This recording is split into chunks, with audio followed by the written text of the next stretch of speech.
എല്ലാ വിദ്യാർത്ഥികൾക്കും പുതിയൊരു വീഡിയോയിലേക്ക് സ്വാഗതം. ഈ വർഷത്തെ LBS nursing and paramedical degree കോഴ്സുകളിലേക്കുള്ള സെക്കൻഡ് അലോട്ട്മെൻറ്റ് റിസൾട്ട് ഇന്ന് പ്രസിദ്ധീകരിക്കും. ഇന്ന് വൈകുന്നേരം 5 മണിയോടെ വിദ്യാർത്ഥികൾക്ക് നിങ്ങളുടെ ഈ ഒരു സെക്കൻഡ് അലോട്ട്മെൻറ്റ് റിസൾട്ട് അറിയാനായിട്ട് സാധിക്കുന്നതാണ്. അപ്പോൾ LBS വെബ്സൈറ്റ് വഴി നിങ്ങൾക്ക് നിങ്ങളുടെ ആപ്ലിക്കേഷൻ നമ്പർ നൽകി വെരിഫൈ ചെയ്യുകയും അതിനുശേഷം നിങ്ങളുടെ രജിസ്ട്രേഷൻ ഐഡിയും പാസ്വേഡും നൽകി സൈൻ ഇൻ ചെയ്യുകയും ചെയ്ത ശേഷം ആപ്ലിക്കേഷൻ സ്റ്റാറ്റസ് പേജിൽ താഴോട്ടേക്ക് സ്ക്രോൾ ചെയ്യുന്ന സമയത്ത് സെക്കൻഡ് അലോട്ട്മെൻറ്റ് സ്റ്റാറ്റസ് എന്ന് പറഞ്ഞുകൊണ്ട് കാണാം. അവിടെ നിങ്ങൾക്ക് അലോട്ട്മെൻറ്റ് ഓൾറെഡി കിട്ടിയ വിദ്യാർത്ഥികളാണെങ്കിലും അതുപോലെ ഇതുവരെ അലോട്ട്മെൻറ്റ് കിട്ടാത്ത വിദ്യാർത്ഥികൾക്ക് ആദ്യമായിട്ടാണ് അലോട്ട്മെൻറ്റ് ലഭിക്കുന്നത് എങ്കിലും നിങ്ങൾക്ക് അലോട്ടഡ് എന്നും അതുപോലെ തന്നെ വ്യൂ അലോട്ട്മെൻറ്റ് എന്ന് പറഞ്ഞുകൊണ്ടുള്ള ഒരു ലിങ്കും കാണാൻ പറ്റുന്നതാണ്. അതിൽ ക്ലിക്ക് ചെയ്ത ശേഷം നിങ്ങൾക്ക് നിങ്ങളുടെ അലോട്ട്മെൻറ്റ് പരിശോധിക്കാവുന്നതാണ്. നിങ്ങൾക്ക് ആ ഒരു അലോട്ട്മെൻറ്റിൻ്റെ ആ ഒരു റിസൾട്ട് പരിശോധിച്ച ശേഷം ആ ഒരു പേജിൽ അലോട്ട്മെൻറ്റ് നമ്പർ എത്രയാണ് എന്നുള്ളത് നൽകിയിട്ടുണ്ടാകും. അതായത് ഏത് അലോട്ട്മെൻറ്റിലാണ് നിങ്ങൾക്ക് അലോട്ട്മെൻറ്റ് കിട്ടിയിട്ടുള്ളത് എന്നുള്ളത്. സെക്കൻഡ് അലോട്ട്മെൻറ്റിൽ നിങ്ങൾക്ക് പുതുതായിട്ട് മറ്റൊരു കോളേജിലേക്ക് മാറ്റം ലഭിക്കുകയോ അല്ലെങ്കിൽ സെക്കൻഡ് അലോട്ട്മെൻറ്റിൽ ആദ്യമായിട്ട് നിങ്ങൾക്ക് അലോട്ട്മെൻറ്റ് ലഭിക്കുകയോ ചെയ്യുകയാണെങ്കിൽ അലോട്ട്മെൻറ്റ് നമ്പർ 2 എന്നും കാണാൻ സാധിക്കുന്നതാണ്. അപ്പോൾ ഇതുവഴി നിങ്ങൾക്ക് ഫസ്റ്റ് അലോട്ട്മെൻറ്റിലാണോ അല്ലെങ്കിൽ സെക്കൻഡ് അലോട്ട്മെൻറ്റിൽ പുതുതായിട്ടോ അല്ലെങ്കിൽ മറ്റൊരു കോളേജിലേക്കോ മാറ്റം ലഭിച്ചിട്ടുണ്ടോ എന്നുള്ളത് കൃത്യമായിട്ട് മനസ്സിലാക്കാൻ സാധിക്കുന്നതായിരിക്കും. ഇനി അതുപോലെ തന്നെ വിദ്യാർത്ഥികൾക്ക് ഏത് കോളേജിലാണ് ഏത് കോഴ്സിലാണ് അലോട്ട്മെൻറ്റ് കിട്ടിയിട്ടുള്ളത് എന്നുള്ളതും ആ ഒരു പേജിൽ ഉണ്ടായിരിക്കുന്നതാണ്. അതുപോലെ തന്നെ വിദ്യാർത്ഥികൾക്ക് ആ ഒരു എക്സ്ട്രാ വല്ല ഫീ പേയ്മെൻറ്റോ മറ്റോ അടയ്ക്കേണ്ടതായിട്ടുണ്ടെങ്കിൽ അവിടെ എത്ര രൂപയാണ് എക്സ്ട്രാ ഫീ പേയ്മെൻറ്റായിട്ട് അടയ്ക്കേണ്ടത് എന്നുള്ളത് രേഖപ്പെടുത്തിയിട്ടുണ്ടാകും. അതുപോലെ തന്നെ വിദ്യാർത്ഥികൾക്ക് ഈ ഒരു എക്സ്ട്രാ ഫീ പേയ്മെൻറ്റ് വരാനുള്ള സാഹചര്യങ്ങൾ എന്തൊക്കെയാണെന്ന് നോക്കാം. അപ്പോൾ നിങ്ങൾക്ക് ഈ ഒരു ആദ്യമായിട്ട് നിങ്ങൾക്ക് അലോട്ട്മെൻറ്റ് കിട്ടിയിട്ടുണ്ടായിരുന്നത് MLT കോഴ്സാണെന്ന് കരുതുക. അപ്പോൾ MLT കോഴ്സിൽ ഗവൺമെൻറ് കോളേജിലാണ് നിങ്ങൾക്ക് ആദ്യം അലോട്ട്മെൻറ്റ് കിട്ടിയത്. അവിടെ 20,080 രൂപയോളമാണ് ഫീസ് വരുന്നത്. അതേസമയം നിങ്ങൾക്ക് പിന്നീട് സെക്കൻഡ് അലോട്ട്മെൻറ്റ് വരുന്ന സമയത്ത് നിങ്ങൾക്ക് നഴ്സിംഗിലേക്ക് മാറ്റം ലഭിച്ചിട്ടുണ്ടെങ്കിൽ നഴ്സിംഗിൽ 23,170 രൂപയാണ് ഫീസ് വരുന്നത്. അതായത് ഏകദേശം ഒരു 2,090 രൂപയോളം എക്സ്ട്രാ ആയിട്ട് ഫീ പേയ്മെൻ്റ് ആയിട്ട് വരും. അപ്പോൾ ആ ഒരു അത് 2,000 അല്ല 3,900 രൂപ എക്സ്ട്രാ ആയിട്ട് ഫീസ് വരും. അപ്പോൾ ആ ഒരു പൈസ നിങ്ങൾ അടയ്ക്കേണ്ടതായിട്ട് വരും. അപ്പോൾ അത് നിങ്ങൾക്ക് ഓൺലൈനായിട്ട് തന്നെ പേയ്മെൻറ്റ് ചെയ്യാനുള്ള ഓപ്ഷൻ വെബ്സൈറ്റിൽ ഉണ്ടായിരിക്കുന്നതാണ്. അപ്പോൾ വിദ്യാർത്ഥികൾക്ക് അല്ലാന്നുണ്ടെങ്കിൽ ചലാൻ ഉപയോഗിച്ചുകൊണ്ടും ആ ഒരു ഫീ പേയ്മെൻറ്റ് എക്സ്ട്രാ വരുന്ന ആ ഒരു ഫീ പേയ്മെൻറ്റ് നിങ്ങൾക്ക് ബാങ്ക് വഴിയായാലും അടക്കാൻ സാധിക്കുന്നതായിരിക്കും. ഇനി എങ്ങനെയാണ് ആദ്യമായിട്ട് അലോട്ട്മെൻറ്റ് ലഭിച്ച വിദ്യാർത്ഥികൾ ഫീ പേയ്മെൻറ്റ് ചെയ്യേണ്ടത് എന്നുള്ള കാര്യം നോക്കാം. വിദ്യാർത്ഥികൾക്ക് അലോട്ട്മെൻറ്റ് സ്റ്റാറ്റസ് പേജിൽ അല്ലെങ്കിൽ നിങ്ങൾക്ക് ലോഗിൻ ചെയ്ത ശേഷം പിന്നീട് വരുന്ന പേജിൽ സൈഡിലായിട്ട് 3 ലൈൻസ് കാണാൻ പറ്റും. അതിൽ ക്ലിക്ക് ചെയ്യുന്ന സമയത്ത് അലോട്ട്മെൻറ്റ്സ് എന്നുള്ളൊരു ഓപ്ഷൻ കാണാം. അതിൽ ക്ലിക്ക് ചെയ്തുകൊണ്ട് നിങ്ങൾക്ക് നിങ്ങളുടെ അലോട്ട്മെൻറ്റിൻ്റെ പേജിലേക്ക് പോകാവുന്നതും അവിടെ അലോട്ട്മെൻറ്റ് ഏത് കോളേജിലാണ് അതുപോലെ തന്നെ സെക്കൻഡ് അലോട്ട്മെൻറ്റിലാണോ അലോട്ട്മെൻറ്റ് കിട്ടിയിട്ടുള്ളത് എന്നുള്ളതും ഏത് കോഴ്സിലാണ് എത്രാമത്തെ ഓപ്ഷനിലാണ് അലോട്ട്മെൻറ്റ് കിട്ടിയിട്ടുള്ളത് എന്നുള്ളതും കാണാൻ സാധിക്കുന്നതായിരിക്കും. അവിടെ മേക്ക് പേയ്മെൻറ്റ് എന്ന് പറഞ്ഞിട്ടുള്ള ഒരു ഓപ്ഷൻ ഉണ്ടാവും. അതിൽ ക്ലിക്ക് ചെയ്തുകൊണ്ട് നിങ്ങൾക്ക് പിന്നീട് 2 ഓപ്ഷൻസാണ് ഉണ്ടാവുക. ഒന്നാമത്തേത് ഓൺലൈൻ പേയ്മെൻറ്റും രണ്ടാമത്തേത് നിങ്ങൾക്ക് ചലാൻ ഉപയോഗിച്ചുകൊണ്ടുള്ള ഫെഡറൽ ബാങ്ക് വഴിയുള്ള ഫീ പേയ്മെൻറ്റും.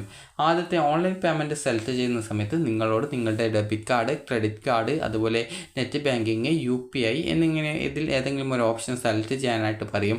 അപ്പോൾ നിങ്ങളുടെ കയ്യിൽ എന്താണുള്ളത് അത് വെച്ച് നിങ്ങൾക്ക് ആ ഒരു ഡോക്യുമെൻറ്റ് അതായത് പേയ്മെൻറ്റ് ചെയ്യാനുള്ള മെത്തേഡ് ഏതാണ് അത് സെലക്ട് ചെയ്ത് കൊടുക്കുക. ഡെബിറ്റ് കാർഡോ UPI ഒക്കെ ഉള്ളവരാണെങ്കിൽ അതിലേതെങ്കിലും സെലക്ട് ചെയ്ത് കൊടുക്കുക. അതിനുശേഷം അതിൻ്റെ ഡീറ്റെയിൽസ് കൊടുത്തു കഴിഞ്ഞാൽ നിങ്ങൾക്ക് വെരിഫൈ ചെയ്ത ശേഷം നിങ്ങൾക്ക് പിന്നീട് ആ ഒരു പേയ്മെൻറ്റ് ചെയ്യാവുന്നതാണ്. പേയ്മെൻറ്റ് ചെയ്ത ശേഷം നിങ്ങൾക്ക് റെസിപ്റ്റ് കിട്ടും. അത് പ്രിൻ്റ് ഔട്ട് എടുത്തോ മറ്റോ നിങ്ങളുടെ കയ്യിൽ സൂക്ഷിച്ച് വെക്കേണ്ടതാണ്. അതുപോലെ തന്നെ വിദ്യാർത്ഥികൾക്ക് ഈ ഒരു രണ്ടാമത്തെ മെത്തേഡ് എന്ന് പറയുന്നത് ഫെഡറൽ ബാങ്ക് വഴിയുള്ള ചലാൻ വഴിയുള്ള ഫീ പേയ്മെൻ്റ് ആണ്. അപ്പോൾ രണ്ടാമത്തെ ആ ഒരു മെത്തേഡ് സെലക്ട് ചെയ്യുകയാണെങ്കിൽ വിദ്യാർത്ഥികൾക്ക് ഈ ഒരു ഏതെങ്കിലും അതായത് ആ രണ്ടാമത്തെ മെത്തേഡ് സെലക്ട് ചെയ്യുന്ന സമയത്ത് നിങ്ങൾക്ക് പിന്നീട് ഈ ഒരു ചലാൻ ഡൗൺലോഡ് ചെയ്യാനുള്ള ആ ഒരു ലിങ്ക് വരും. അപ്പോൾ അതിൽ ക്ലിക്ക് ചെയ്ത് ചലാൻ ഡൗൺലോഡ് ചെയ്ത് പ്രിൻ്റ് ഔട്ട് എടുക്കുകയും തൊട്ടടുത്തുള്ള ഫെഡറൽ ബാങ്ക് ശാഖയിൽ പോയിക്കൊണ്ട് ആ ഒരു ഫീ പേയ്മെൻറ്റ് ചെയ്യാവുന്നതാണ്. ഫീ പേയ്മെൻറ്റ് ചെയ്ത ശേഷം 24 ഹവേഴ്സിന് ശേഷമായിരിക്കും വെബ്സൈറ്റിൽ ആ ഒരു ഫീ പേയ്മെൻറ്റ് ചെയ്തിട്ടുണ്ട് എന്ന് പറഞ്ഞുകൊണ്ടുള്ള ആ ഒരു പേജ് അതായത് ഫീ പേയ്മെൻറ്റ് ചെയ്തതായിട്ട് അതിൻ്റെ ആ ഒരു ഡീറ്റെയിൽസ് വെബ്സൈറ്റിൽ വരിക. അതുപോലെ തന്നെ വിദ്യാർത്ഥികൾക്ക് ഈ ഒരു ചലാൻ്റെ ഒരു ബാക്കി ഭാഗം നിങ്ങൾക്ക് ഈ ഒരു ബാങ്കിൽ നിന്ന് തിരിച്ചു തരും. അത് നിങ്ങളുടെ കയ്യിൽ സൂക്ഷിച്ച് വെക്കേണ്ടതാണ്. കാരണം അഡ്മിഷൻ ടൈമിൽ അത് ആവശ്യമാണ്. അതുപോലെ തന്നെ അതിൻ്റെ വേണമെങ്കിൽ ഒരു കോപ്പി കൂടി നിങ്ങളുടെ കയ്യിൽ ജസ്റ്റ് ഒന്ന് എക്സ്ട്രാ ആ ഒരു ചലാൻ്റെ ബാക്കി ഭാഗത്തിൻ്റെ ആ ഒരു ഫോട്ടോ കോപ്പി ജസ്റ്റ് നിങ്ങളുടെ കയ്യിൽ എടുത്തു വെക്കേണ്ടതാണ്. അതുപോലെ തന്നെ അത് നിങ്ങൾക്ക് വല്ല റീഫണ്ടോ മറ്റോ ആവശ്യമാണെങ്കിൽ അത് ആവശ്യമായിട്ട് വരും. അപ്പോൾ അതുകൊണ്ടാണ് ആ ഒരു റെസിപ്റ്റിൻ്റെയോ അല്ലെങ്കിൽ ഈ ഒരു ചലാൻ്റെ ബാക്കി ഭാഗത്തിൻ്റെ ജസ്റ്റ് ഒരു ഫോട്ടോ സ്റ്റാറ്റോ മറ്റോ എടുത്തു വെക്കണം എന്ന് പറയുന്നത്. അപ്പോൾ ഈ ഒരു രീതിയിൽ നിങ്ങൾക്ക് ഫീ പേയ്മെൻറ്റ് ചെയ്യാവുന്നതും ഫീ പേയ്മെൻറ്റ് ചെയ്ത ശേഷം അതിൻ്റെ ഫീ പേയ്മെൻറ്റ് ഡീറ്റെയിൽസ് വെബ്സൈറ്റിൽ വന്നിട്ടുണ്ട് എന്നുള്ളത് പ്രത്യേകം ഉറപ്പുവരുത്തുകയും ചെയ്യേണ്ടതാണ്. ഇനി വിദ്യാർത്ഥികൾ ചോദിക്കുന്ന പ്രധാനപ്പെട്ട കാര്യമാണ് ഈ ഒരു ടോക്കൺ ഫീ പേയ്മെൻറ്റ് എല്ലാ വിദ്യാർത്ഥികളും സെക്കൻഡ് അലോട്ട്മെൻറ്റിൽ അടയ്ക്കേണ്ടതുണ്ടോ, അതായത് ഫസ്റ്റ് അലോട്ട്മെൻറ്റ് കിട്ടിയ വിദ്യാർത്ഥികൾ വീണ്ടും ഈ ഒരു ഫീ പേയ്മെൻറ്റ് ചെയ്യേണ്ടതുണ്ടോ എന്നുള്ളത്. അപ്പോൾ വിദ്യാർത്ഥികൾ ശ്രദ്ധിക്കേണ്ട പ്രധാനപ്പെട്ട കാര്യം എന്ന് പറയുന്നത് നിങ്ങൾക്ക് ഫസ്റ്റ് അലോട്ട്മെൻറ്റ് ലഭിക്കുകയും എന്നാൽ സെക്കൻഡ് അലോട്ട്മെൻറ്റിൽ മറ്റൊരു കോഴ്സിലേക്ക് മാറ്റം ലഭിക്കുകയാണ്. അതായത് MLTയിൽ നിന്നും BSc നഴ്സിംഗ് ഒക്കെ ആണ് കിട്ടിയത്, അല്ലെങ്കിൽ ഗവൺമെൻറ് കോളേജിൽ നിന്ന് ആദ്യം ഫസ്റ്റ് ഗവൺമെൻറ് കോളേജും സെക്കൻഡിൽ സെൽഫ് ഫിനാൻസ് കോളേജിലേക്കാണ് അലോട്ട്മെൻറ്റ് കിട്ടിയിട്ടുള്ളത് എങ്കിൽ വിദ്യാർത്ഥികൾക്ക് അതായത് നിങ്ങൾക്ക് എക്സ്ട്രാ ആയിട്ട് ഫീ പേയ്മെൻറ്റ് വരും. അപ്പോൾ ആ ഒരു എക്സ്ട്രാ ഫീ പേയ്മെൻറ്റ് ഉണ്ടെങ്കിൽ മാത്രമേ അടയ്ക്കേണ്ടതായിട്ടുള്ളൂ. അപ്പോൾ അതുകൊണ്ട് തന്നെ നിങ്ങൾക്ക് ആ ഒരു എക്സ്ട്രാ ഫീ പേയ്മെൻറ്റ് വരുന്നുണ്ടെങ്കിൽ മാത്രം നിങ്ങൾ അടച്ചാൽ മതി, അല്ലെങ്കിൽ നിങ്ങൾ അടയ്ക്കേണ്ടതായിട്ടില്ല. അതായത് എക്സ്ട്രാ ഫീ പേയ്മെൻ്റ് ഒന്നും വരുന്നില്ല എങ്കിൽ പ്രത്യേകിച്ച് അടയ്ക്കേണ്ട ആവശ്യമില്ല.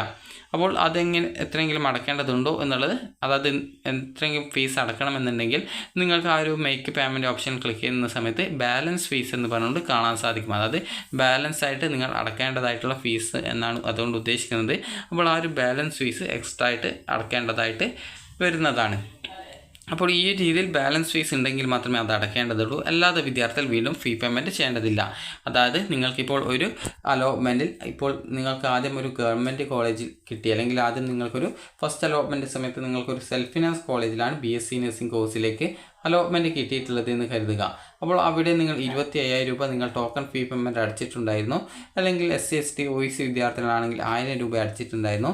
എന്നാൽ സെക്കൻഡ് അലോട്ട്മെൻറ്റ് വന്ന സമയത്ത് നിങ്ങൾക്കൊരു ഗവൺമെൻറ് കോളേജിലേക്കാണ് അലോട്ട്മെൻറ്റ് കിട്ടിയതെങ്കിൽ ഇവിടെ അടച്ചിട്ടുള്ള ആ ഒരു പൈസ ഇങ്ങോട്ടേക്ക് ട്രാൻസ്ഫർ ചെയ്യും. പിന്നീട് നിങ്ങൾക്ക് നിങ്ങളുടെ ആ ഒരു പ്രൊഫൈലിൽ നിങ്ങൾക്ക് എക്സസ് ഫീ എന്ന് പറഞ്ഞുകൊണ്ട് കാണാൻ സാധിക്കും. അത് നിങ്ങൾക്ക് എക്സ്ട്രാ ആയിട്ട് നിങ്ങൾ അടച്ച ഫീസാണ്, അത് നിങ്ങൾക്ക് തിരികെ റീഫണ്ടായിട്ട് പിന്നീട് കിട്ടുന്നതായിരിക്കും.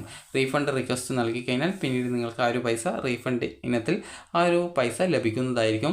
അതുപോലെ തന്നെ SC ST വിദ്യാർത്ഥികൾ അടച്ചിട്ടുള്ള ആ ഒരു 1000 രൂപയും ഈ ഒരു പുതുതായിട്ട് നിങ്ങൾക്ക് ഗവൺമെൻറ് കോളേജിലോ മറ്റോ കിട്ടുകയാണെങ്കിൽ അങ്ങോട്ടേക്ക് ട്രാൻസ്ഫർ ചെയ്യപ്പെടുന്നതും ആയിരിക്കും.